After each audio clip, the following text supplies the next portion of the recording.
इस देश में जितने भी पूंजीवादी लोग हैं, जितने भी बहुत बहुत अमीर वर्ग के लोग हैं, क्या वो पूजा पाठ नहीं करते हैं? आप मुझे बताएं। क्या वो मंदिरों में नहीं जाते हैं? तो आप कहीं बिल्कुल जाते हैं भैया। और मंदिरों में जाते हैं तो क्या वो समाज के उस वर्ग को अपलिफ्ट कर देते हैं? इसका शोषण हो रहा है, जो किसानों का शोषण हो रहा है, जिनके पास में इतना मतलब आपका खरबों रुपए हैं जिनके पास में, तो वो क्या समाज के उस वर्ग को अपलिफ्ट कर देते हैं, उनका उत्थान कर देते हैं? तो आप कहेंगे नहीं, यानी कि ईश्वर के द्वारा तो उन्होंने भी नहीं पाया, उस रास्ते को तो वह भी नहीं पा पाए। उन्होंने भी अपने खुद के प्रोडक्शंस पर ध्यान दिया, और उन्होंने उस प्रोडक्शन में किस तरह से एक छोटे से छोटे स्तर पर मजदूरों की किस तरह से अनदेखी हो रही है। तो पूंजीपतियों ने देश में यही तो किया, इस मजदूरों का, किसानों का जो शोषण किया है।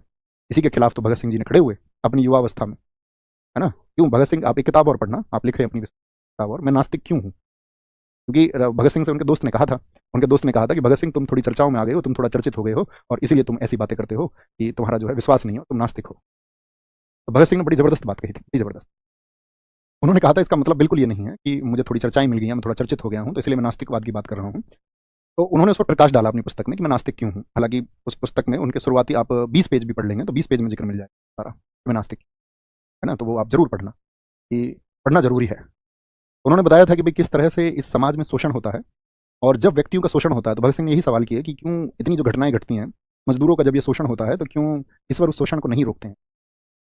क्यों फिर ऐसी प्रथाएं लागू कर दी जाती हैं कि ये तो आपका, इनको जन्मों का भुगतान है, पिछले जन्म में इन्होंने खराब कर्म किए होंगे।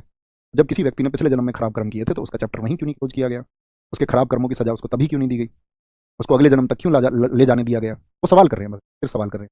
आप भी विचार करना है इस बात पर, क्योंकि दुनिया में इतनी जो मतलब घटनाएं हो रही हैं, तो क्यों मतलब सबके मन को परिवर्तित क्यों नहीं कर दिया जाता है कि उनके मन के अंदर सिर्फ और सिर्फ ऐसी भावनाएं आए जो उनको अच्छी भावनाएं आए। पाकिस्तान के आतंकवादी को चाहते हैं और यहाँ देश में नागरिकों की हत्या करते हैं, तो क्यों नहीं उनका परिवर्तन कर दिया जाता है मन का? क्यों एक व्यक्ति के द्वारा ब्रेन वॉश किया गया ज़्यादा कामयाब हो जाता है उस प्रभु सत्ता के द्वारा किए गए परिवर्तन के मुकाबले, है ना? तो ये मतलब उन्होंने सवाल किया, और उन्होंने कहा कि जब मेरे अंतिम दिन आएंगे, तो उन्होंने कहा था, भगत सिंह से एक बात कही थी बड़ी अच्छी। उन्होंने कहा था कि भगत सिंह, जब तुम्हारे अंतिम दिन आएंगे, जो व्यक्ति के पास कोई विकल्प नहीं बचता है, और व्यक्ति का जब तक पेट भरा हुआ रहता है तब तक वो एग्जिस्टेंस पे सवाल लगाता रहता है, लेकिन जब अंतिम दिन या खराब पल आते हैं तो व्यक्ति सिर्फ ईश्वर को याद करता है। तो भगत सिंह ने एक बात कही थी कि मतलब अगर मैंने अंतिम दिनों में भी याद किया तो मैं मान लूंगा मैं आस्तिक हूँ, लेकिन अगर मैंने अंतिम दिनों में भी याद नहीं किया, फिर तुमको ये मानना पड़ेगा कि मैं नास्तिक किन्हीं मूल कारणों की वजह से, एग्जिस्टेंस पे जो सवाल है वो मूल कारणों से उठा रहा हूँ, और अंतिम दिनों के बारे में उन्होंने जिक्र किया है, मुझे सच में याद नहीं है।